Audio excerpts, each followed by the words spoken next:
اعوذ باللہ من الشیطان اللعین الرجیم بسم اللہ الرحمن الرحیم مومنین توفہ یا علی مدد السلام علیکم۔ آج کی یہ ویڈیو شیعت کے حقوق کے تحفظ اور شیعت کی بقا کی معرفت اور شیعت کے ایک نام نہاد محافظ در حقیقت باطناً زہریلے اور کمینے دشمن کا کلکمہ ہونے کے باب میں ہے۔ امام زمانہ علیہ السلام غیبت میں کائنات کا نظام چلا رہے ہیں، وہ اولی الامر ہیں، سرکار مالک ہیں، سرکار کے حکم کے مطابق موت کا فرشتہ آتا ہے، سرکار کے حکم کے مطابق کائنات کو رزق ملتا ہے، سرکار کے امر سے ہی وقت کے سارے فیصلے ہوتے ہیں۔ تو کیسے ہو سکتا ہے کہ سرکار کے گھرانے کا محافظ کوئی نہ ہو، سرکار کے گھرانے کے محافظ خود امام زمانہ علیہ السلام نہ ہوں؟ جناب بطول سلام اللہ علیہا کی پاک ذات، بی بی کی پاک چادر، وہ مخلوقات صرف انسان نہیں، صرف یہ کائنات نہیں، تمام جہانوں کے بعد میں مخلوقات ان کو سمجھنے سے، جاننے سے، پہچاننے سے قاصر ہے، کیونکہ وہ بلند ہیں اور مخلوق تو خود بنی ہوئی ہے، اور ان کے دست اقدس کا یہ امر ہے، ان کا جلال اور ان کی عظمت ہے۔ تو مخلوق کہاں جسے ماننے کا حکم ہے، وہ سوچ کے کیسے خود کو ثابت کر سکتی ہے؟ تو جناب بطول کے گھرانے کے، ان کے ذکر کے، ان کی ذات کے محافظ وہ خود ان کے لال، ان کا وجود جناب امام زمانہ علیہ السلام سرکار ہے۔ تو جو بھی دشمن آئے، تاریخ گواہ ہے، وہ لعین اپنی لعنت کما کے گئے، محمد والے محمد کا حق آج بھی باقی ہے۔ شہید علامہ عرفان درابی سرکار کا جملہ ہے حکمت سے کہ علی کے آنے کی جگہ ہے کعبہ، اور کعبہ سے تم علی کی آمد کا وہ نشان، وہ دراڑ نہیں مٹا سکے جہاں سے دیوار پھٹی تھی، تو خود علی کو کیسے مٹاؤ گے؟ دنیا کی سوچ ناقص ہے، در حقیقت دنیا کی سوچ نجس ہے، رجس ہے، جس کے بارے خدا فرماتا ہے کہ آل محمد سے اس نے رجس کو دور رکھا ہے۔ تو وہ رجس ان کی سوچیں بھی ہیں، یہ کوشش کرتے ہیں کہ آل محمد کی مخالفت کریں، ان کے حق کو جھٹلائیں، لیکن کامیاب نہیں ہو پاتے۔ اس کے لیے کئی کئی صورتیں اختیار کرتے ہیں، کئی کئی رنگ، شیطان لعین ان کا حامی ہوتا ہے، اور انہیں ڈھیل دی جاتی ہے، وقت دیا جاتا ہے۔ لوگوں نے جناب زہرا سلام اللہ علیہا سے سوال کر دیا، گواہ مانگ لیے، علی جیسے مولا کو، بادشاہ کو، بے عیب ذات کو، جس کی ذات میں کوئی عیب نہیں ہے، جو باب العلم باب الحکمت ہے، نبی کا وارث ہے، اس ہستی کو دلائل دینے پڑ گئے فدق کے موضوع پہ، بی بی کے حق کے لیے۔ تو زمانے میں لوگ آ جاتے ہیں سوال کرنے، دعوے کرنے، لیکن نتیجہ کیا ہوتا ہے کہ وہ مسمار اور پسپا ہوتے ہیں۔ حسن اللہ یاری جس چیز کی وجہ سے مشہور ہوا، جس عنوان، جس بنیاد پر اس کی پہچان ہوئی، لوگوں کا قرب حاصل ہوا، وہ چیز کوئی نئی نہیں تھی، یعنی اس چیز کو اس نے آ کے نہیں بتایا، لوگوں کو اس نے متعارف نہیں کروایا، لوگ پہلے سے جانتے تھے اور ان کے ہاں مقام تھا، اہمیت تھی، اس لیے اس کے قریب ہوئے۔ تو یہ کوئی نئی بات نہیں تھی۔ تو جائے فارسی میں، ایران میں، عربی میں چینل بنائے، ان سے ہی مناظرے کرے، کن سے؟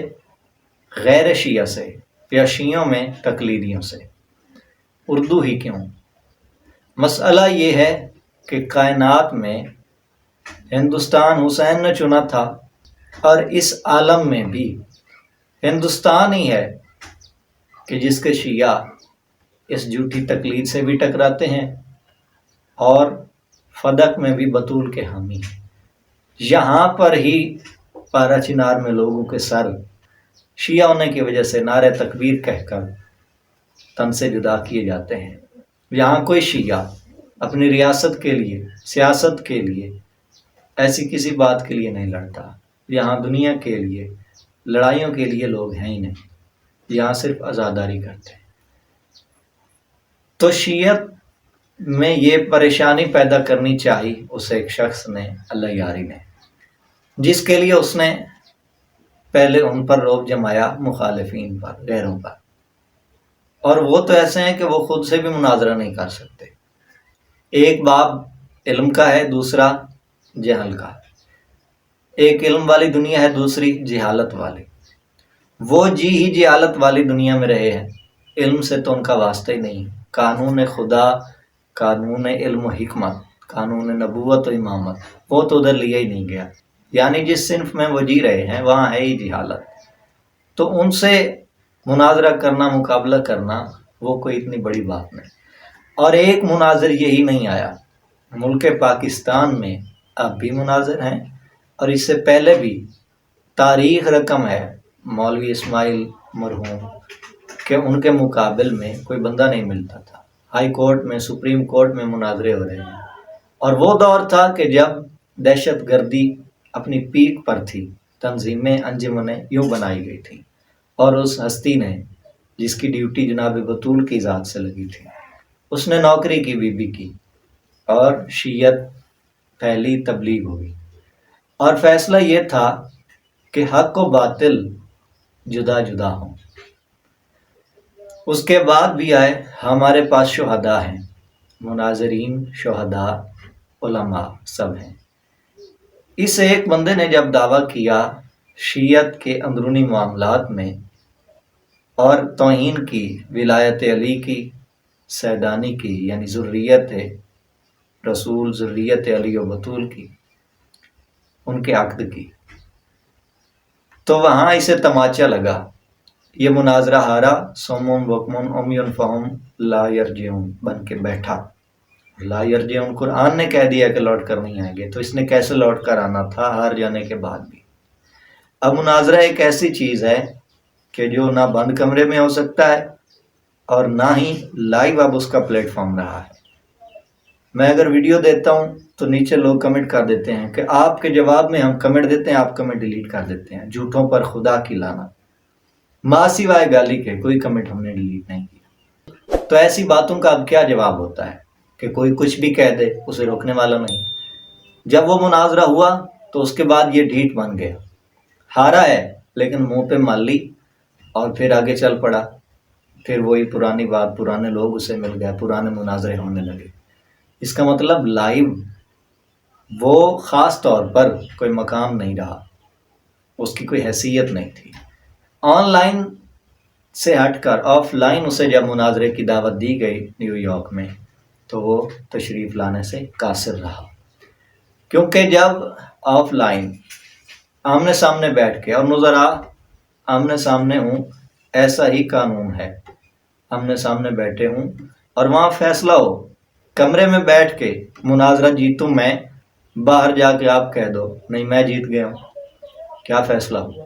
تو یہ مناظرہ سب کے سامنے ہوتا ہے، اس میں ثالث کا بیٹھنا اس لیے ہے کہ فیصلہ طے ہو اور وہ وجود میں باقی رہے۔ اس کے باوجود اسے شکست ہوئی ان معاملات میں، ڈیٹ بھی بنا، لیکن اس کی حقیقت لوگوں کو معلوم ہو گئی اور اس کے پاس کوئی دلیل نہیں رہی۔ مناظرے کا معنی یہ ہوتا ہے کہ میرا یہ موقف ہے، یعنی کوئی شیعہ ہو یا سنی ہو، اس کا موقف ہوتا ہے۔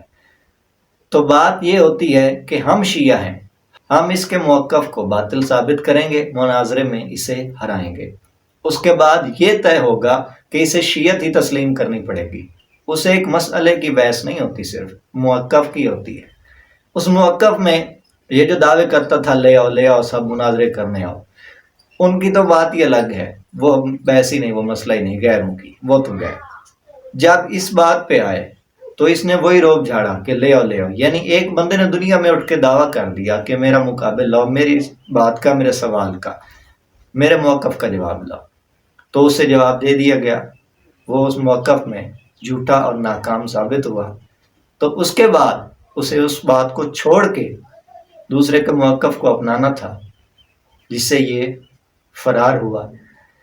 یہ تھی اس کی وہاں تک کی حقیقت۔ ہم نے اس پر ویڈیو بنائی تھی جب سیدانی کی اس نے توہین کی تھی اور مناظرے میں ہی مناظرہ ہار گیا تو اس کے بعد حاجت ہی نہ رہی، وگرنہ یہ جناب معصومہ سکینہ سلام اللہ علیہا کی ذات کا صدقہ، ان کے قدموں کا صدقہ، ان کی خاک نالین کا حق ہے کہ ان کے نوکروں کو ہی مناظرے زیب دیتے ہیں، کوئی بھی میدان۔ تو اس نے توہین کی آل رسول کی۔ جب اسے کہا گیا کہ ایک شخص نے دربار یزید لعین میں شہزادی کی طرف اشارہ کر کے کہا، معصومہ بی بی کی طرف، کہ کنیزی میں چاہیے، نعوذ باللہ من ذالک، تو عالیہ بی بی نے فرمایا کہ ایسا تو تب کر سکتا ہے جب دین سے خارج ہو۔ اللہ یاری لعین بے وقوف احمد بے معرفت آل محمد کا مجرم توہین کرنے والا، اس نے کہا کہ نہیں، یہ سب کی بیٹیوں کے لیے، کسی کو بھی بندی نہیں بنایا جا سکتا، یہاں خود فیصلہ کریں کہ تطہیر کے مصداق کیا وہ دوسروں کی بیٹیوں جیسے ہیں، ان کے لیے ویسی ہی بات ہے۔ حجت کا قاتل معصوم فرماتے ہیں حرامی ہوگا، لیکن امت میں سے عام انسان کا قاتل وہ حرامی نہیں، قاتل ضرور ہے۔ اہل بیت جو تطہیر والے ہیں، یزید کائنات کے سب مجرموں سے بڑا مجرم کیوں ہے؟ کیونکہ آل رسول کا مجرم ہے، تو اللہ یاری نے سب سے ملا دیا، تو اللہ یاری یزید کے جیسے آل محمد کا مجرم ہوا، سیدانیوں کا، شہزادیوں کا مجرم ہوا، تطہیر کا مجرم ہوا۔ جبکہ بی بی نے، معصومہ نے جب یہ فرما دیا کہ ایسا تو تب کر سکتا ہے جب دین سے خارج ہو، تو اس لیے تھا کہ کیونکہ یہ رسول کی شہزادیاں ہیں، اگر کوئی غیر کی بیٹی کو بندی بنائے گا تو وہ گناہگار ہوگا، دین میں گناہگار ہوگا، دین سے خارج ہونا، مخالف ہونا۔ کسی اور کی بیٹی کو وہ بندی بنائے گا تو توبہ قبول ہو جائے گی، بعد میں اگر کر سکتا وہ تو اسے توفیق ہوئی۔ تو آل محمد کی بیٹی کے بارے میں اگر وہ ایسا کہے گا لعین، نعوذ باللہ، لعنت ہو ایسوں پر، تو وہ دین سے خارج ہو جائے گا، توبہ بھی اس کے لیے باقی نہیں رہے گی، وہ مرتدوں سے برا ہوگا۔ شہزادیوں کا مجرم الگ ہوتا ہے، یہ حقیقت اس کی ہم نے اپنے پچھلے چینل پر ویڈیو میں بتائی تھی، جو چینل کسی سبب ڈیلیٹ ہو گیا تھا۔ تو یہ کیسے شیعہ یا مسلمان یا انسان ثابت ہوا؟ یہ جن پہ لڑتا ہے نا ایمان پہ یا اسلام پہ، اس کا اپنا ایمان اور اسلام ویسا ہی ہے۔ اس کے بعد کوئی معیار نہیں رہا مناظرے کا، اس کا ہدف باطل ہو گیا اور اس نے شہزادیوں کی توہین کی، اس کو جواب مل گیا تھا، اب یہ ذوالفقار کا منتظر رہتا، یہی ٹھیک تھا۔ اس کے بعد اس نے شہباز قلندر جو کہ اولاد علی ہیں، انہیں صوفی کہہ کر ان کی توہین کی، ایسے ہی جیسے کچھ لوگ شیعہ کو کافر کہتے ہیں، شام غریبہ پر جھوٹ بولتے ہیں، کئی الزامات لگاتے ہیں، ہماری عزاداری کی توہین کرتے ہیں جھوٹ بول کر۔ اب ایسا ہوتا کچھ نہیں ہے، ویسے ہی اس نے جھوٹ بول کر، جبکہ شہباز قلندر یا یہ جو عزاداری کے مبلغ یہاں تھے، یہ کوئی بھی صوفی نہیں تھے، کچھ تھے صوفی کے پردے میں، بادشاہوں کا دور تھا، قتل عام ہوتا تھا، جہاں نور اللہ شوستری کا قتل ہو گیا، وہ شہید ہوئے۔ تو آپ سمجھتے ہیں کہ اہل بیت کے حقوق کا پیغام دینے والے اور معرفت بتانے والے، صرف علم نہیں، ان کا عشر کیا ہو سکتا تھا؟ تو انہوں نے حق پہنچایا، مگر جیسے سلطان باؤ کہتے ہیں حق باؤ، اس کا کیا معنی ہے؟ حق باؤ کسے کہتے ہیں؟ کبھی سوچا ہے؟ علم الاعداد میں حروف ابجد میں باہو کے عدد نکلتے ہیں 14، حق باہو بے شک باہو، یہ ورد تھا تو معنی کیا بنا؟ حق 14 بے شک 14، یہ پیغام تھا۔ اب علم الاعداد، حروف ابجد کا علم، کیا یہ دین سے نہیں ہے؟ 786 بسم اللہ کا عدد ہے، 110 علی کا عدد ہے، تو یہ سب کہاں جائے گا؟ یہ سارے پیغامات پہنچتے رہے ہو حروف ابجد کے ذریعے، بہت سارے بڑے بڑے علوم، بہت سارے بلند اور بڑے تاخذات حاصل ہوئے ہیں۔ تو اس نے جھوٹ بولا۔ جنگ میں باؤ سلطان کے قریب ہی 25 کلومیٹر ایک سید ان کا مزار ہے، سخی نار نورنگ جہانیہ، وہ خود شیر شاہ جلال والی ہستی کی اولاد ہیں، ان کے پڑ پوتے ہیں۔ انہوں نے آسمانی بجلی قید کی ہوئی تھی، اور ان کی اولاد میں سے ایک صدی گزر چکی ہے، آج بھی سادات اگر اپنا لعاب دہن لگا دیں، دعا کر دیں، تو جسے بولے کتے نے کاٹا ہو اسے، چاہے وہ جانور ہو چاہے انسان، شفا حاصل ہو جاتی ہے۔ یہ چیز آج بھی باقی ہے۔ ان کے مزار پر لوگ اولادوں کے لیے منتیں ماننے آتے ہیں۔ ان کے مزار پر جھوٹی قسم کوئی نہیں کھاتا، اسے سزا مل جاتی ہے۔ یہاں پر اکثر چوری کے، لڑائی کے، قتل کے فیصلے اسی دربار پہ، اسی مزار پہ ہو جاتے ہیں، حالانکہ ساتھ عدالتیں بھی ہیں۔ فیصلہ وہاں کیسے ہو جاتا ہے؟ جب پنچایت میں بات ہو جاتی ہے، لوگ کہتے ہیں کہ جہانیے کے دربار پہ جا کے قسم دے دو، تو لوگ ویسے بھی قسم کھا سکتے ہیں، لیکن وہاں اس کا قرب اہل بیت دیکھو، قرب حجت دیکھو، قرب مالک دیکھو، کہ وہاں جھوٹی قسم کھانے پر فوراً پکڑ ہو جاتی ہے، اور پکڑ لیتا کون ہے، یہ سزا دیتا کون ہے، یہ تو آپ جانتے ہیں۔ تو پھر اس ذات کے قریب، اس کی معرفت رکھنے والا، وہ ولایت امیر رکھنے والا، اس ہستی کا دور دور تک کہیں آپ نقش نہیں بھی دکھا سکتے تصوف کے لیے۔ وہ صرف عزاداری کے مبلغ، صرف عزاداری اور ولایت کا انہوں نے پیغام دیا۔